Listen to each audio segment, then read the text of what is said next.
Hello everybody, how's it going? Screezilla here, and I hope you're all well. And, well, as you probably saw in my last video, 1.95 has dropped. Now, this isn't going to be as long as the last video. That was a bit of a fun video, just seeing what happened. So today I'm taking out the B18, the SAAB B18. Let's just close some of those windows, make it a little bit clearer. So this is a game I just had with this plane, and I've got to say I'm quite impressed with the Swedish bombers, which is always nice. As you may know from my old videos, I tend to like bomber planes. They're kind of my thing. And the B18 is a plane that it's relatively good. Well, I say relatively good, it's actually very good.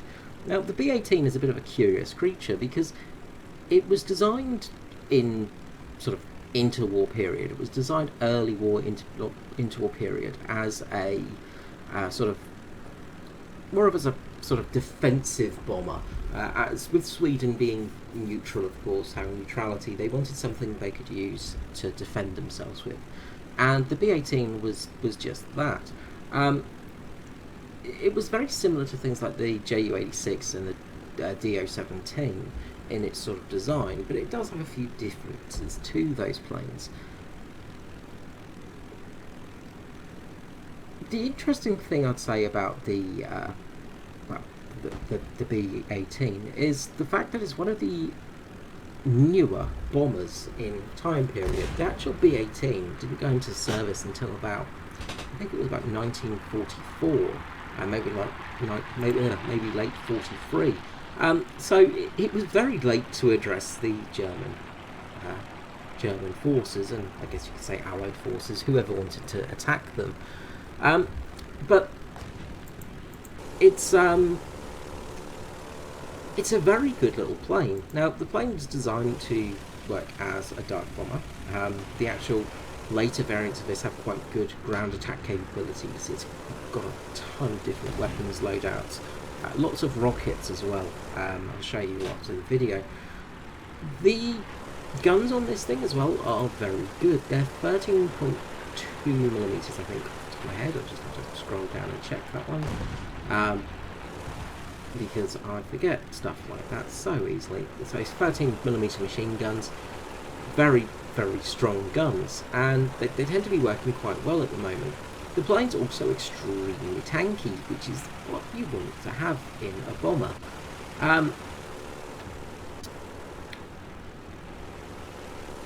If the replay doesn't glitch too much, good old server-side replays and Gaijin. Anyway, one of the other things about this plane is it was a big development for the Swedish. It was used as a development plane, and sort of got the Swedish Air Force with testing out things like ejector seats. So the plane was used to develop things like ejector seats and also air-to-surface missiles, along with a couple of anti-shipping missiles. This plane had a very interesting career. As I said, it was brought into the world pretty much after World War II, but it was there just in time for the Cold War. And that's what really makes this plane, is it's a very sort of modern plane with outdated thinking. It's a bit of an oxymoron, if you go to say. So we've got an HE-100 now just coming up on us, and he's going to have the speed advantage on us. So send out a few warning shots just in case, and wait for him to make his position gained, and he's going to come in and dive on us, and of course he's going to sit on our tail like any good pilot does, and we set him on fire. He's going to get some shots into us, but we should be able to take it. This plane is relatively tanky, and we've got him. He is going down. That's the end of his flight. One of the things in this mission, this game, were, well, the enemy team was a bit crap, and they were very, very annoyed, saying, "Oh my God, the Swedish planes are overpowered. It's ridiculous. Yada yada yada." You know, usual things that teams say. We just quickly look at the actual team makeup here. We've got a couple of the Swedish planes with us, but not huge amounts. Now there's a BF-109 coming in now, so we're just going to try and cut underneath him, make sure he can't get too many shots on us. And there's another BF-109 coming in on us. 3 of their fighters, their better fighters, decided to chase me across the map. And I'd say that's a good reason why these guys lost, is because, well, it's a stupid thing to do. Don't chase bombers. Don't. You know, it's such... oh, God, it angers me so much. And it's usually a thing with allied teams as well, I find. But today it was the Axis being stupid. It's a thing of... they chase a bomber, and you've got 3 fighter planes chasing 1 bomber. And those fighter planes are not helping out the others in the furball.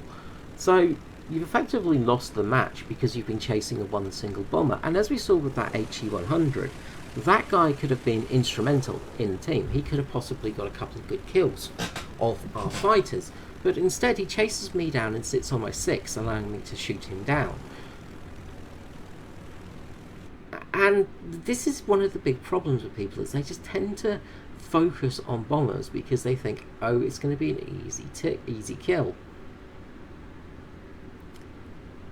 Now, another thing with the B18 is it did actually have some radar technology as well. Sorry, excuse me.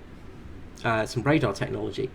The plane was fitted with radars for the B18B, I think. I don't think they're going to be in game. I think these were just basically put on just as test beds, so they weren't fully involved. So we drop our 50 kilogram bombs, and now I'm running with the 6 50 kilogram bombs and 2 500 kilogram bombs, and their airfield is conveniently close by. Now there's only 2 of them left now, I think, or 3 of them. There's not many of them left. No, just the 2. And as you can see, the Focke-Wulf 2000, the Condor, has just gone into land there, which is probably not the best thing to do when there's a bomber overhead. So we get the crosshairs on him and bombs away. And we'll just go and look from his point of view, see how this is going. So of course we've got a couple of people coming in to try and strafe him on the airfield.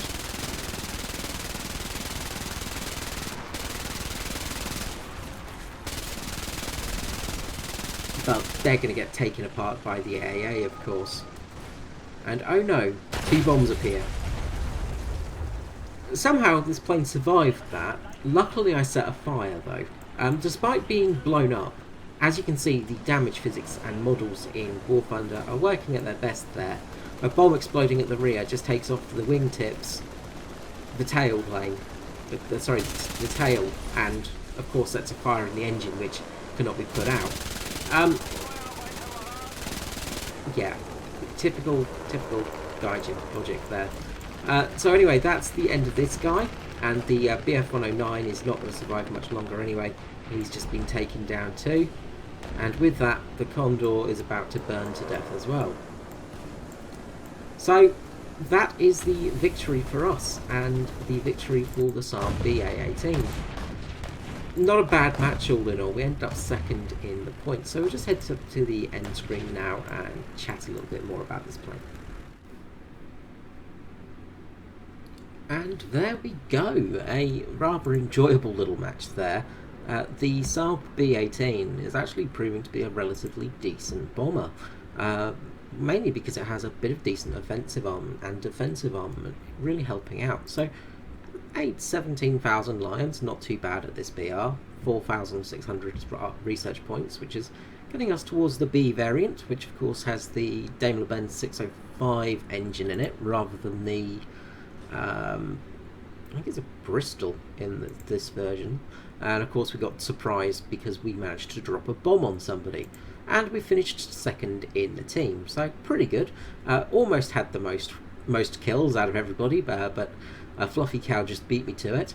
The enemy didn't do well in that match. A duck egg.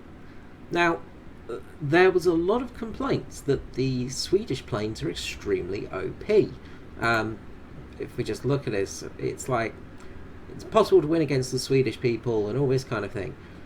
The thing is, half of their, like, well, 4 of their planes were chasing me across the map, so they didn't get engaged. One just sits on my tail, gets blown out the sky. You know, it's those sort of things, and because they're new, people don't know how to attack them yet. They don't know their strengths and weaknesses. There is always that kind of thing. So let's just head back to the hangar now, and we will just research, and finishy, because that is an aced plane. I think it's aced in about 3 matches, which isn't too bad. So this is the B18 in the hangar. As I said, this is the A variant, so it has the as you can see, there's a lovely bug at the moment just showing the file names in there, but I think it's a copy of the Wasp or something like that, or the Bristol Pegasus, or one of those engines. I know the BC3 here has the Bristol Pegasus in it, so yeah, it's the Bristol Pegasus in the B3C. Not sure actually on the radial engine on that one, just because I have no information. Yay! Plane's relatively well armoured as well from the rear. You've got some thick armour in this plane. Now, the actual plane was constructed with metal over most parts, with the control surfaces being cloth, of course, and that does help just give it a little bit more strength in the structure. So this plane's pretty tanky, but most low BR bombers are. The other thing about this plane is you've got some very powerful guns on board. You've got the 13.2mm machine guns, and these things have got some serious punch to them. So it's quite handy having that, because it's just nice to have a really decent machine gun on board that can really punch through somebody's blah blah blah through somebody's armor, and they definitely do. If we just have a look at the next variant, as I said, we've got the B18B, and then there's also the B1 and B2. As I said, lots of variants of this plane, but you start getting some interesting weaponry on these things. So you get some 20mm cannons, you used to get lots of rockets, things like that. So there are some really interesting options with this bomber. So as you can see, 20mm cannon in the front, twin 13mm machine guns, I think, at the side. So there you go. So yeah, you can see sort of the main cannon there. Not many rounds in them. Is that a... That's a larger caliber cannon. It's a 47mm, 220mm. Anyway, some fairly big cannons on this thing. So it's going to be good for ground support, because this isn't really a bomber. This is a hybrid sort of attacker as well. So it gives it some serious punch. Yeah, 57mm.